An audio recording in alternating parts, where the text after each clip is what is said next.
काँग्रेसची आमदार, बाकी सगळे भाजपचे. भाजपचे आमदार सत्ताधाऱ्यांच्या विरोधात बोलत नाही. म्हणजे तुमची बाजू संसदेत किंवा विधानसभेत मानणार कोण? कारण का ते घाबरतात, हुकुमशाही सरकार आहे. तर लोकांची बाजू विधानसभेमध्ये मांडायला राहिलाय कोण? तर सगळे भाजपमध्ये येतात आणि माझ्या नावाने पण अफवा पसरवतात की मी पण जाणार. पण माझ्या रक्तात काँग्रेस आहे आणि माझ्या रक्तात काँग्रेस काय आहे? माझे वडील काँग्रेसमध्ये आहेत म्हणून नाही, कारण का मी सर्वधर्म समभावामध्ये विश्वास करते.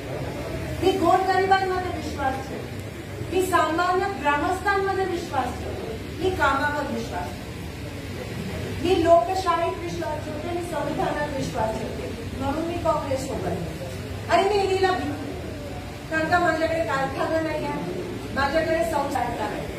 नशीब शिंदेसारख्या राजकीय ह्याच्यात पडले नाही म्हणून मला ईडीची काय भीती.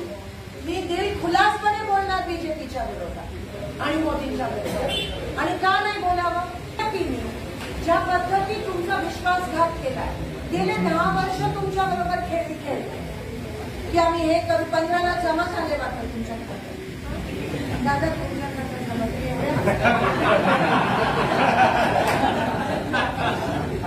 या 15ला जमा झाले ना. वर्षाला 2 कोटी रोजगार मिळाले. सांगा कोणाला मिळाली का नव्हती? दादा तुला मिळाली का? ना महागाई कमी झाली, उलट सिलेंडरचे भाव वाढत गेले.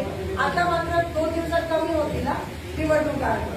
परत अशी खेळी किती खेळताय तुमच्यासोबत? अजून किती विश्वास काय? दादा तुम्ही खूपच असते. तुमच्या इथे 30 लाख जमा झाले. अजून किती विश्वासघात करणार